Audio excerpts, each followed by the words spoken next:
is BKK16-405, LNG Future Directions. So if that's where you want to be, you're in the right place. Feel free to move up if you'd like. We'll keep this interactive so if people have questions. But basically what I'd like to cover in this session is two things.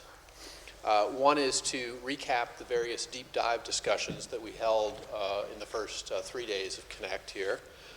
Talk a little bit about the Odp Roadmap for 2016, as well as some new LNG initiatives that we were discussing this week.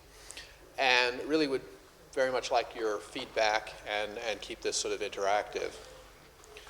So there were really two focuses of our deep dive discussions. One was on ODP, which of course has been a major activity for LNG for the last couple of years. And for ODP, the interesting thing that's going on this year is we are transitioning from a development effort into a production grade release focus.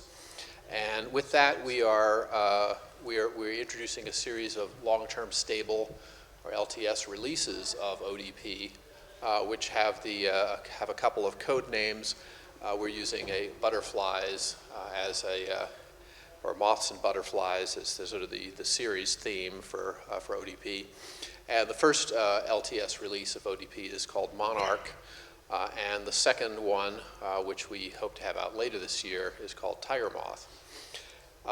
In terms of non-ODP work, we've also had discussions relating to some additional kernel work that we may be looking at, as well as virtualization. For ODP Monarch, as I said, this is our first LTS release of ODP. We did release the first release candidate of Monarch last Friday, so just before Maxim got on a plane to come here. It was tagged. And one of the things that we did this week was to focus on the content that's needed to complete Monarch. So Monarch will roll out in two phases going forward. One is RC2, which is scheduled for April. And at that point, all features will be frozen for Monarch. So all API features are defined, and we will have a Linux generic and ODP DPDK releases supporting those levels of the APIs. And at that point, what we're waiting for is other implementations to come up and basically say, yes, we support the Monarch level of API, and we're hoping to have that work completed in the second quarter so that we can fully announce that Monarch is delivered. So the discussions that we held for surrounding what's needed to complete Monarch really were in these areas. And I'll go through these in more detail in the following slides. So the first was adding Packet.io multi-queue support. Now, as we heard in the last session, for those of you who were here, this was one of the performance tuning areas that was identified in some of the porting work that was done. And one of the reasons we do these type of porting works is to get experience with real-world applications using ODP. And that helps guide us both in terms of identifying functional gaps as well as guiding the performance tuning for existing APIs that are needed in order to be better suited for production use. We're also looking to add additional loopback attribute support for Packet.ios. And then for packet segmentation, which we do have a basic segmentation API support right now, but is not sufficient to really fully enable production-grade apps. So we'll be talking about some additional extensions there. Also, we talked about adding additional basic queue group support for enhanced classification, some basic Numa support, which is another thing we heard identified in the previous session, as well as some minor crypto and other API improvements. So let's talk about what some of these are in a little more detail. So in terms of Packet.io multi-queue support, for those of you who were at Monday's ODP project update session, this chart will look a little bit familiar.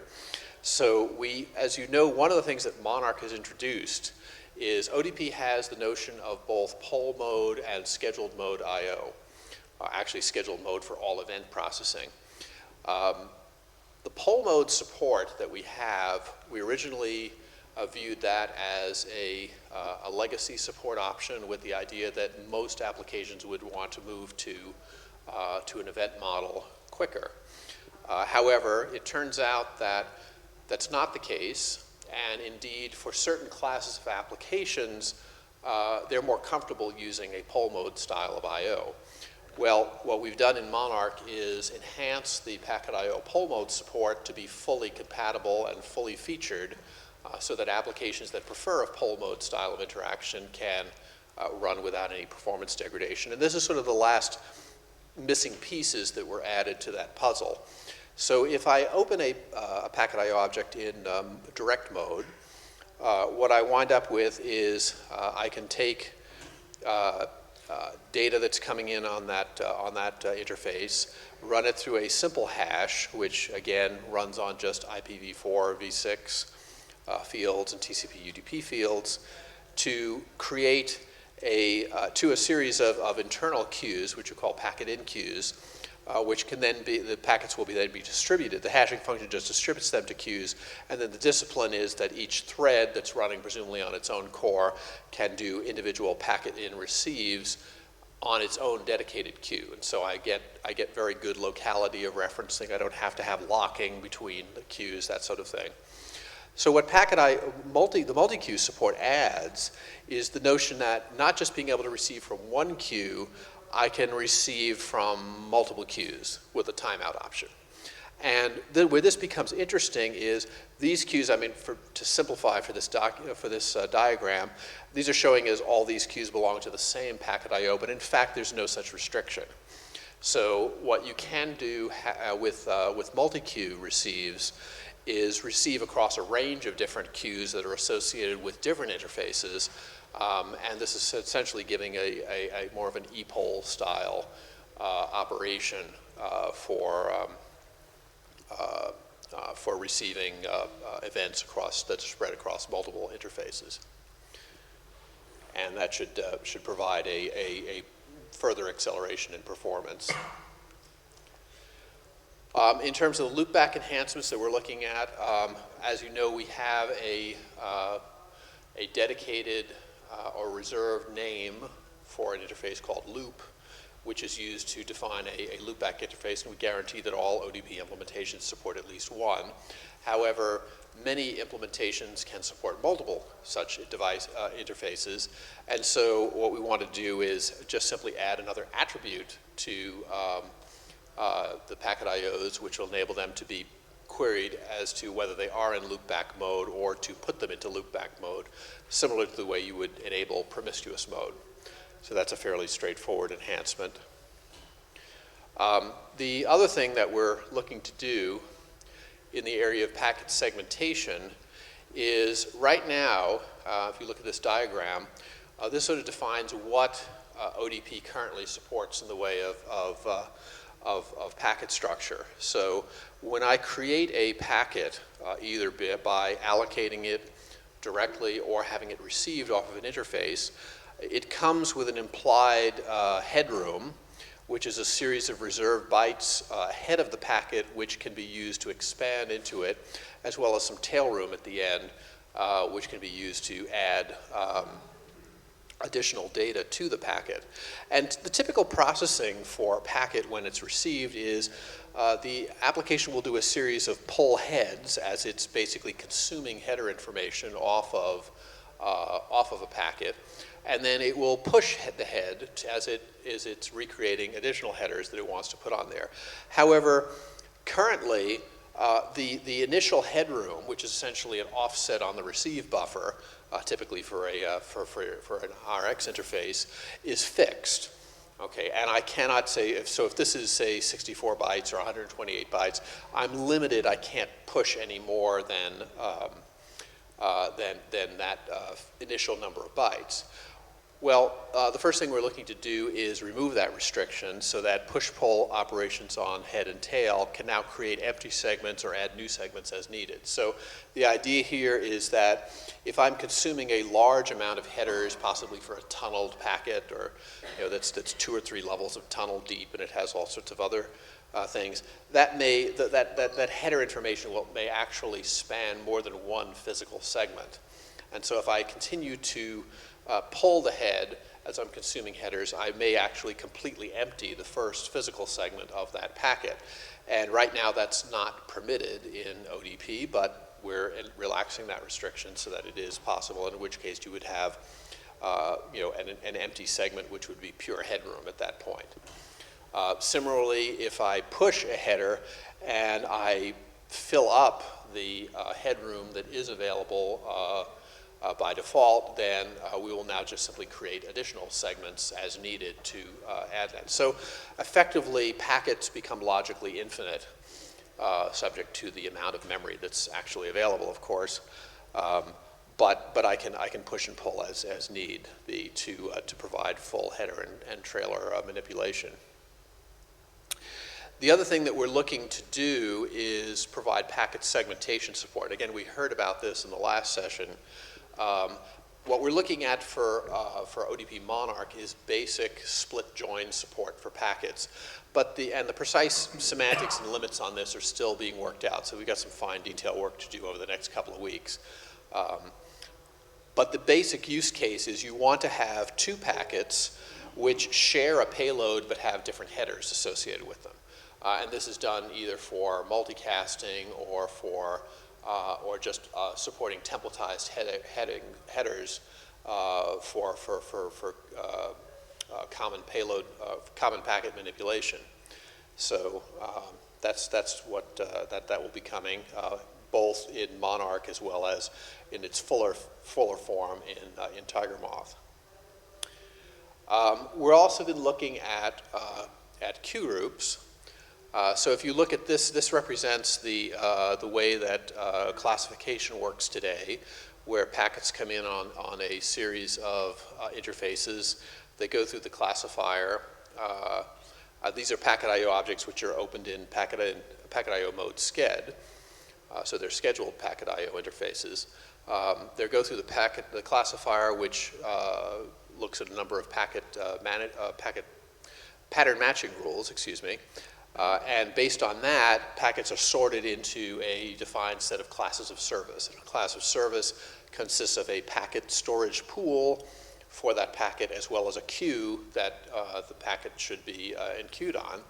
And then those queues are input to the scheduler for dispatch to tasks. Now, the problem with today's class of service structure is, first of all, queues have to be created and deleted individually, and a single PMR can only match a packet to a single queue associated with the target class of service. So we really can't capture subfield classification efficiently. And so the idea behind queue groups is to solve that by having a logical abstraction of a group of queues which can be manipulated as a whole. So this will allow me to create and manipulate large numbers of related queues with one API call. So if I want to create 64,000 queues, I don't have to make 64,000 API calls. A single PMR can spread traffic to many queues, and a PMR subfield can be used to index individual queues within a queue group for scheduling purposes. So the classic example would be, I want to have a UDP pattern matching rule, but every port represents a different flow. Okay, and so there may be 64,000 potential flows under that UDP port, and so I can capture that under a single rule.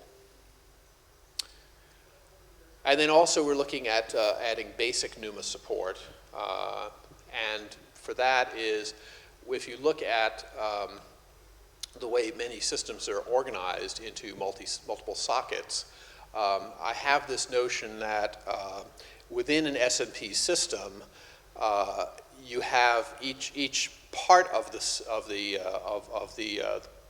computer is essentially its own mini S&P system, that has its own, that has CPUs attached to its own uniform byte addressable RAM and associated caches. Caches handle latency and coherence within the socket as usual, but cross-socket communications can be very expensive. Okay, and so just adding basic socket ID information to things like pool create is what's needed in order to bring ODP into parity with what systems like DPDK have. However, this is really not sufficient, and that was one of the focuses of the discussions this week, was looking at what are some of the additional topology issues that arise when considering Numa systems, and it's pretty clear that more time is needed to fully explore those and come up with proposed APIs to capture those, so those are deferred to post-Monarch. So that basically covers, what to expect in Monarch, and as I said, the plan is after people get back from Bangkok, some of which will be next week and others will be the following week, because some of us are going to do a little bit of exploring in this interesting part of the world. We'll be finalizing those APIs, and you can expect to see ODP Monarch RC2 show up next month, and that will complete the Monarch API definition. So what comes beyond Monarch is our next release, which is intended for long-term stable use, and that is we're calling ODP Tiger Moth. The target release for this is end of year 2016, and the key features that we're looking for in Monarch is, first of all, introducing a native NIC driver model. Excuse me, this is Tiger Moth, a native NIC driver model, flow routing, enhanced Numa support, enhanced crypto, enhanced classification, packet segmentation, as well as any virtualization improvements as needed. We'll talk about that later. And we'd also like input from people as to, well, what else do you see as missing? So the complete definition of Tiger Moth is not exactly closed right at this point. So if people have must-have features or other things, especially if those are accompanied by patches, that's exactly what we're looking for. So I mean, all open source projects are beggars, right? So if you show up with with contributions, you move to the front of the line. So the native NIC driver model is the idea to allow NICs to be added to ODP using a standard driver model. This design activity is currently being led by Christoph, is Christoph here? I don't see him. No, he's trying to have some discussions with Christopher Dahl. I'm sorry? He's trying to have some discussions with Christopher Dahl at the moment. Ah, okay.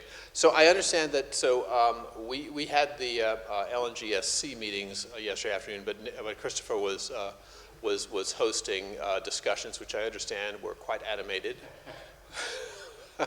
So I don't know if anyone had anything that they can report on progress or the state of the blood spatters. Or I can use this problem.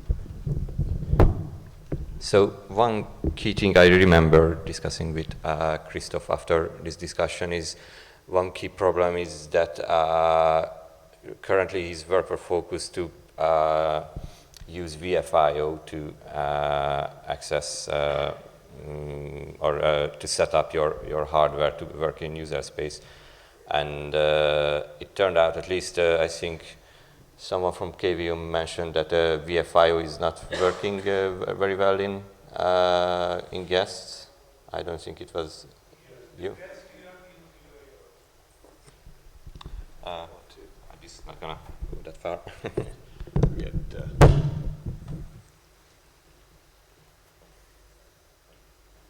No, I was telling him that in the guest mode you have to use the UIO framework, and if in a virtualized environment we need to have both VFIO and UIO support.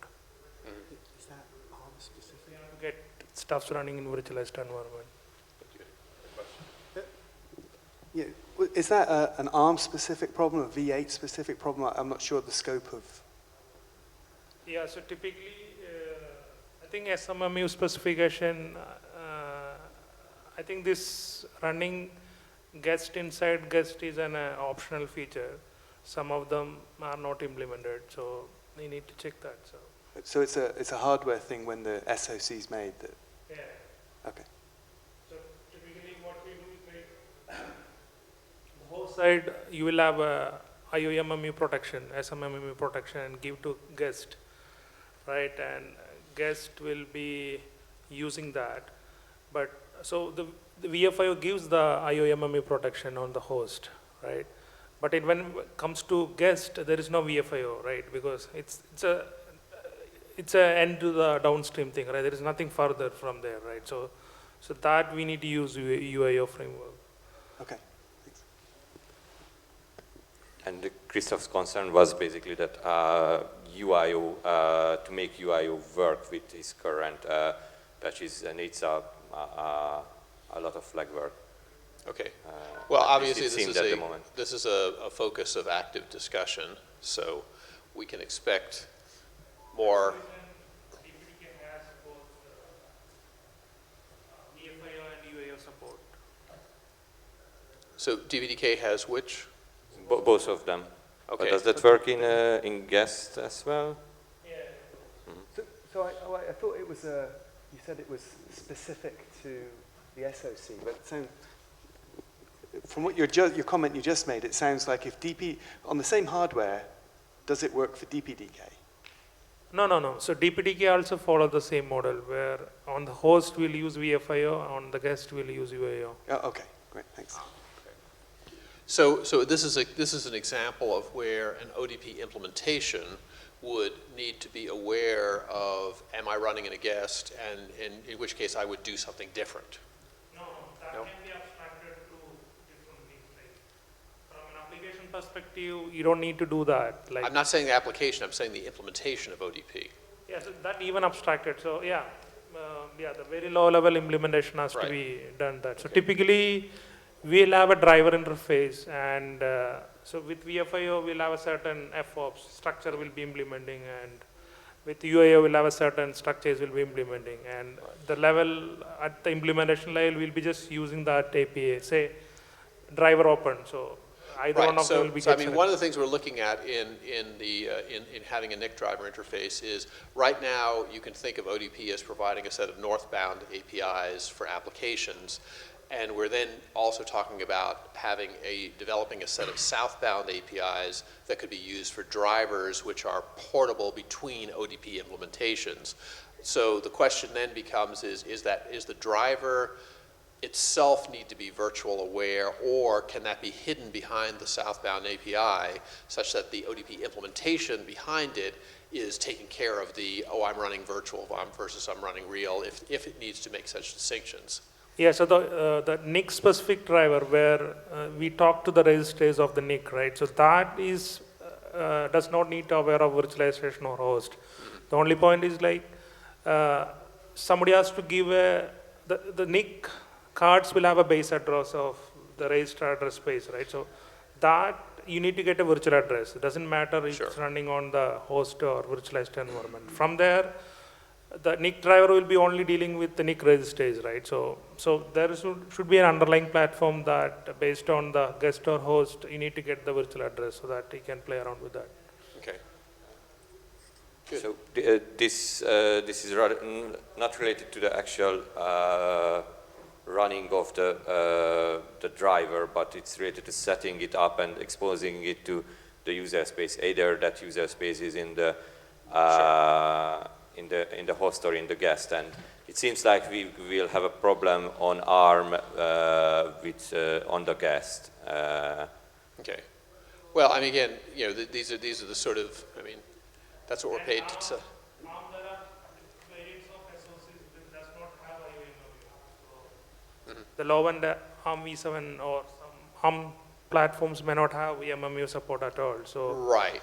And obviously, the first thing to do is to identify which platforms are suitable for, the problem you're trying to solve, and is that acceptable? Do you need an alternate methods, et cetera? Certainly, ARM v8 is probably, the most important thing we're focusing on. Whether it would also focus, is available for ARM v7 is another question. I think not having an IOMMU is not an issue, because if you don't have an IOMMU, then you cannot really safely access your network card from the guest. So it wouldn't make too much sense to. The system where if you want to run, let's say ARM v7 where you don't have IOMMU or some system, where if you want to run the ODP itself in the host mode, right, you can't use VFIO, right? So you have to have UIO to run the host itself. Yeah, that's true.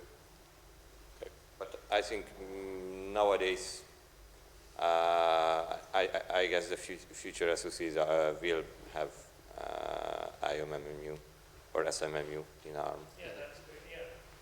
So as far as scaling concerned, we don't care about that because we have IOMMU support, but maybe another platform or other. Yeah. Okay. Good. Well, yeah, as I said, this is obviously a topic of active discussion.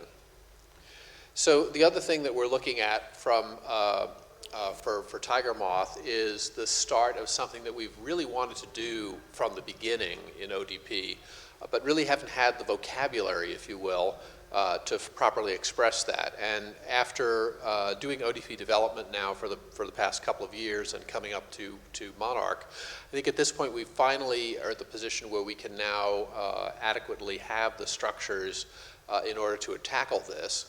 And that is, we want to really move beyond algorithm offload to actual protocol offload, because that's where we can then unlock the full offload capabilities of member network SoCs.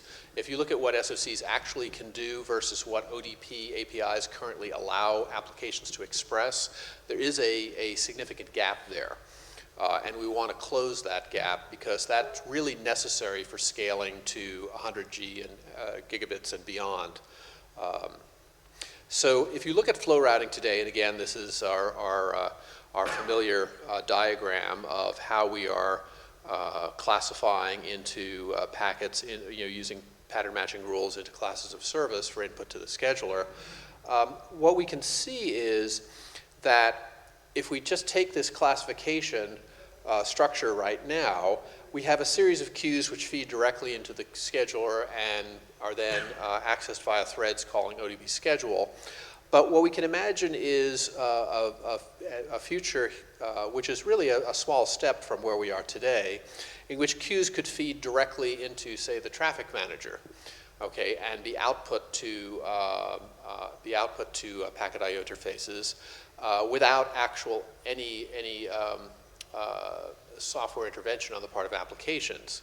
And similarly, we could imagine queues that feed directly into a crypto block, okay, which itself then can perform decrypts or encrypts and feed that result either back into the classifier for, say, reclassifying after a packet has been decrypted, because until I decrypt it, I really don't know what's actually in it.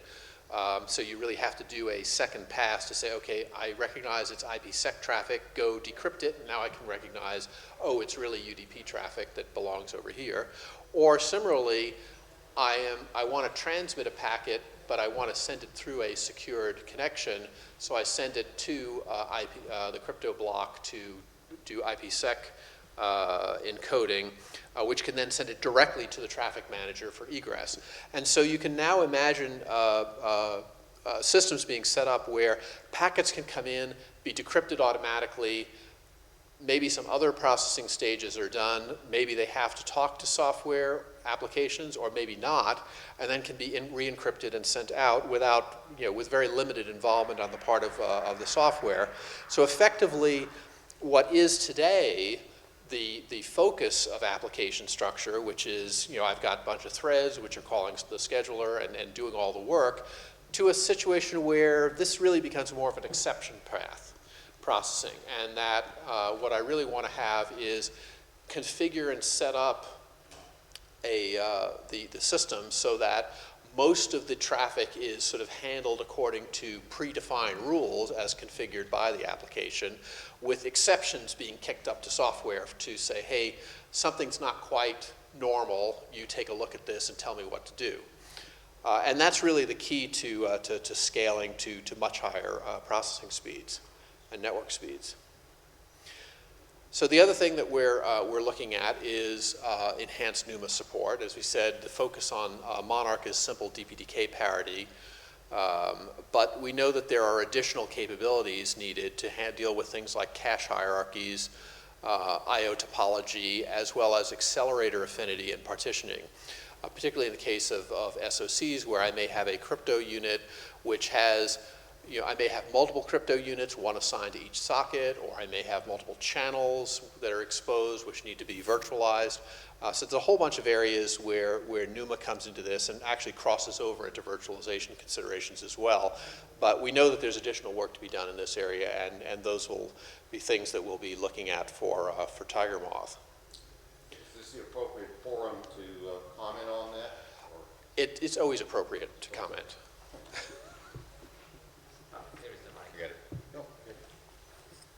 Yeah, I was kind of caught embarrassingly flat-footed when asked about the Numa aspects of the thread affinity and the CPU mask, and so I've been thinking about that quite a bit since that time. And the best solution I can think of at this point is to add another member to our ODP CPU mask type, which is a socket index or Numa node index, so that we can associate a particular CPU mask with the appropriate socket, and then that gives us the handles to deal with those things appropriately when we're assigning CPU affinity to a thread or process. Okay, well that's great, because and the only thing I would ask is that over the course of the next couple of weeks, we think about this in terms of, do we have a clearly understood roadmap of how we want Tiger Moth to look in this area to make sure that whatever we do as an interim step in Monarch isn't a step in the wrong direction that we have to pull back and reverse, as opposed to it's just, okay, we go a little bit in Monarch and then we go the rest of the way in Tiger Moth. So that's good. Also, we're looking at enhanced crypto support. That would include things like public key crypto, which is something that we currently don't do. In fact, Barry, who had to leave for another meeting, is in the process of contributing a fairly detailed set of patches in that area. There's in the Barry asked to schedule a meeting in the LNG hacking room tomorrow where he wanted to talk about this some more before we all disperse. Oh, excellent. Okay, thank you. So I guess that'll be tomorrow, like right after the keynote? Yep. Okay, so yeah, tomorrow after if people are interested in talking about crypto enhancements and particularly public key operations, we'll talk about that tomorrow morning. That'd be great. We also need to talk about adding support for multi-channel or multi-crypto engine accelerators, or more generally, how do you deal with the presence of an accelerator function that may be instantiated in multiple instances.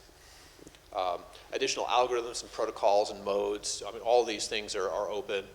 We know that if you can do public key operations, being able to support TLS operations would be useful, especially if higher level support packages like OFP provide that support. Then we'd like to have the underpinnings to do that, as well as the crypto participation in flow routing, as we discussed previously with like full IPsec offload. So this is an area which we expect flow routing to be not complete by any means in Tiger Moth, but at least get the initial foundations for doing that, because this is something which we could easily see growing over time. We're also looking at enhanced packet segmentation. I'm glad Petri was able to join us to keep me honest here. So the idea here is the ability to construct composite packets at shared segments for things like header templates, multicasting, and tunneling. And the precise semantics and use cases on that are really TBD, although I think we've got some pretty good start on identifying them based on the conversations we've had. And Petri, I didn't have access to your pretty pictures because I would have thrown them in here, but we'll get those in some of the. I think you can expect to see some RFCs and other patches floating around on the mailing list within the next month or two. which will flesh that out in a lot greater detail. So there's also been non-ODP activities that we've been talking about for 2016. And these are basically in three main areas. One, virtualization, the other, improvements to the LNG kernel, and as well as some new thoughts about deterministic Ethernet or time-sensitive networking. For virtualization improvements, we're working with the virtualization team and our member companies to identify gaps and any needed improvements. We already talked about that earlier with the potential interactions with NIC drivers running real versus guests. And what we want to do is identify the ODP items, either APIs needed or implementation best practices for working in these environments, and they'll be prioritized as they appear. But one of the focuses clearly going forward is how best to deploy ODP-based applications in NFV environments. In terms of LNG kernel improvements, we've discussed bringing the ARM kernel up to parity with x86 kernels with better security, so address space layout randomization and support for live patching, kexec, kdub, et cetera, as well as continuing the RT and transparent huge pages work that has been ongoing. We're also this is something which a couple of our member companies have expressed interest in, the area of deterministic Ethernet. So we're looking at what changes would be needed to better support deterministic Ethernet and time-sensitive networking. And they may include things like scheduler enhancements and working directly with the NetDev team, the kernel team upstream. And this is basically viewed as important for Linux network deployment in industrial, automotive, and related areas where precise network control is critical. As you know, that historically Ethernet is a best effort delivery mechanism, which is suitable for a very wide range of application areas, but not all application areas. So historically, there have been a series of proprietary protocols that have been used in areas to address that. And I think at this point, since all roads lead to Ethernet, eventually Ethernet is enhanced to accommodate these additional needs. So that's basically what we talked about this week. And at this point, the floor is open for discussion for the remaining 7 minutes we have here. Any other thoughts or topics or things that need additional clarification? This is sort of your opportunity to just generally ask questions.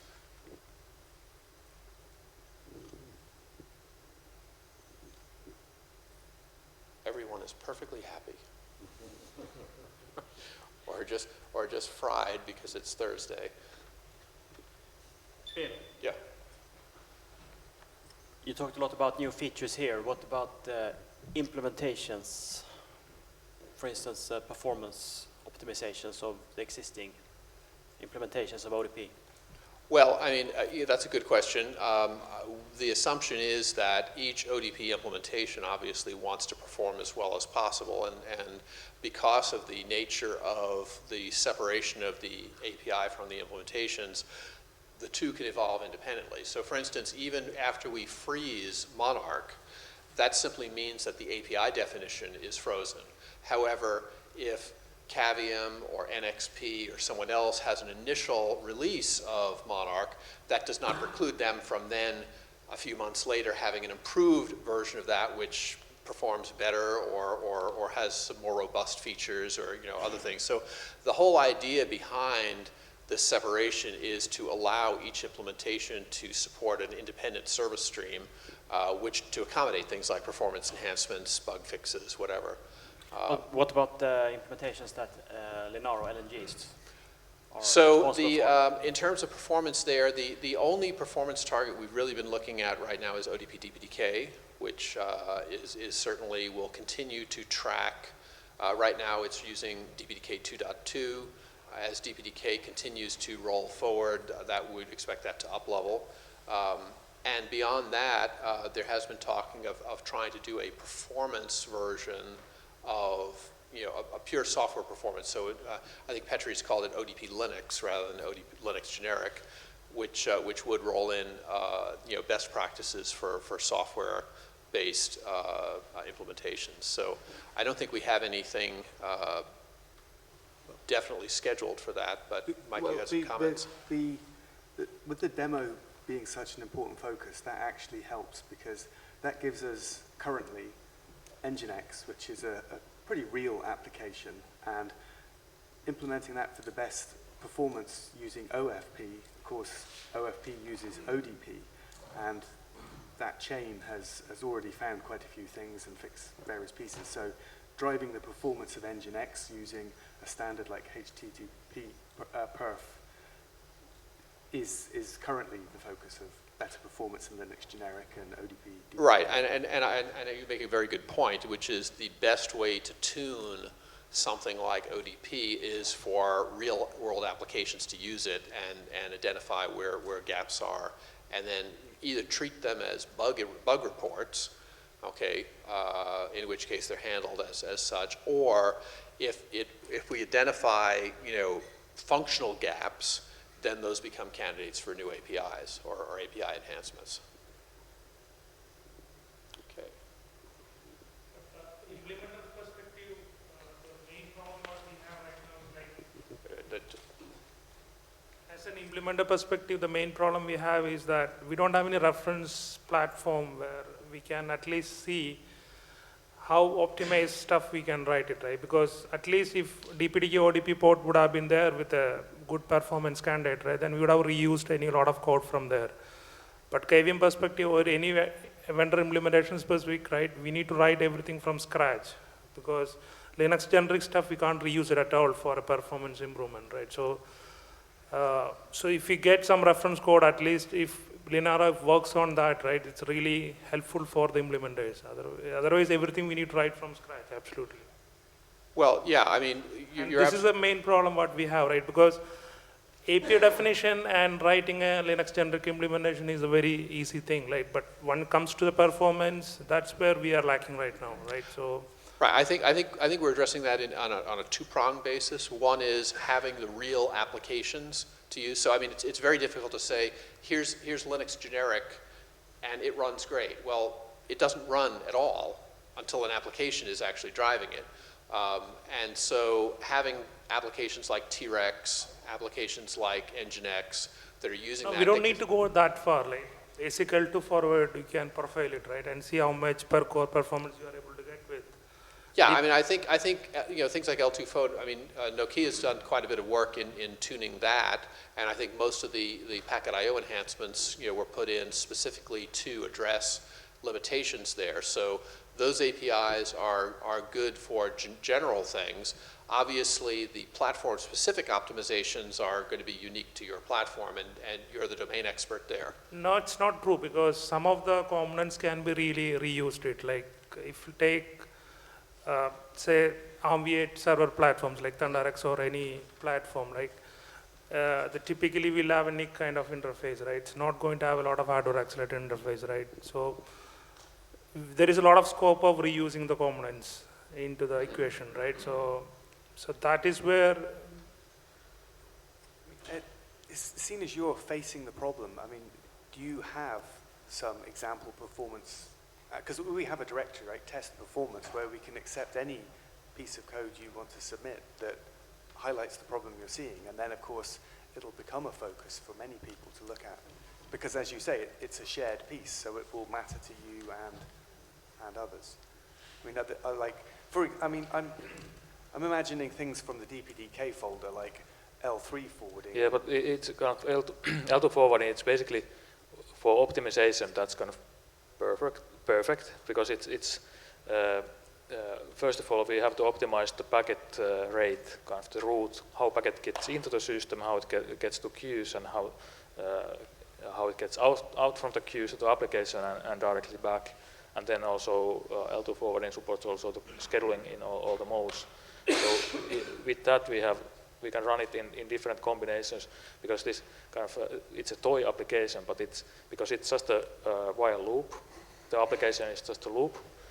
It means that it highlights all the performance issues more clearly than a let's say real application. So of course, in the later states, we have to profile and use real applications to see if there's something else, like timers or something else, that is kind of causing problems.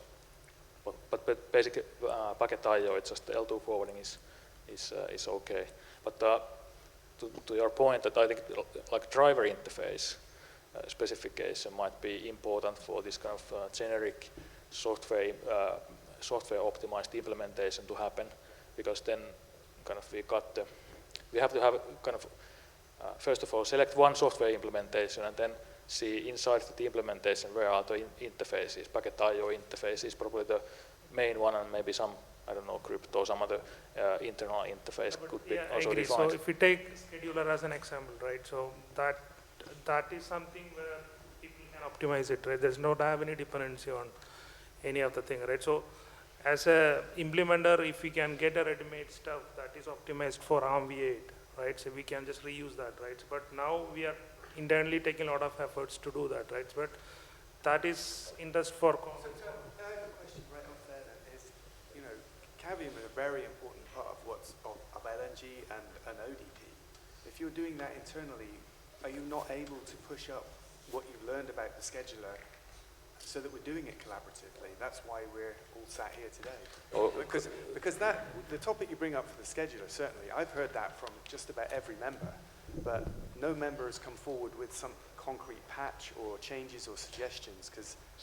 So I mean, it's just a matter of kind of internal interfaces.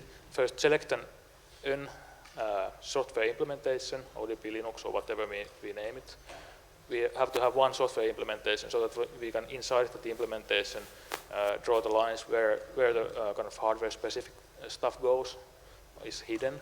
So packet I/O or some other accelerators, and then agree what are kind of the main kind of other components and kind of how they interface with these hardware-specific interfaces.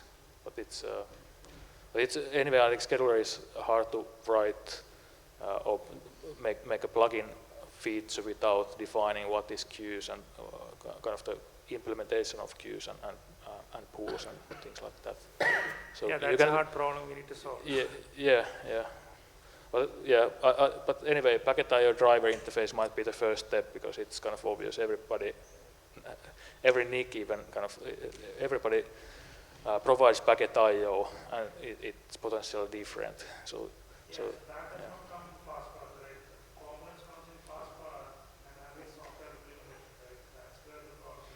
Yeah, but to be able to provide one software implementation that everybody can use means that software implementation have to have some internal APIs. We have now this call packet I/O callback interface. At least in one platform, let's say BKK ODP is the standard open source platform. At least in one platform, have something good, right? So that other people can rework it, right? You don't need to have a full-fledged abstraction. Based in one platform, you Yeah. have a reference implementation. How to use that this properly, so that other people can change it for their platform. Yeah, but I mean that if there's no kind of interfaces inside that implementation, then it's hard for you to make any tweakings or tunings. If we have not designed it to be kind of modular. So and one more issue. Without layering itself, if you have something, so layering is the second part of it. How far? I think it's the first. I think. Yeah. Okay. So yeah. Also, one more point is like any implementation will not be interested in the entire module which you write for ODP. Let's take if you want to use only scheduler, but the pool manager might be his own implementation optimized for the way he handles the packet. But current ODP, what we usually do is the scheduler, let's say when he wants to access the packet, he goes through ODP packet interface because he cannot generalize the packet interface. So maybe we can have an internal API wherein like this is one issue which I also faced in classifier, because in classifier I cannot directly handle the internals of the packet API, because then this code becomes so merged completely with the Linux generic that someone may not be able to take classifier and running his own implementation. because then he has to go through the old packet interface, which causes a delay or performance issue. This is really important stuff, and I hope we can continue this either this afternoon or tomorrow morning. But right now, this session is done. We do have the VOSA switch presentation that's going to be next. That will be held in Lotus 13. So hope to see folks there. Thank you.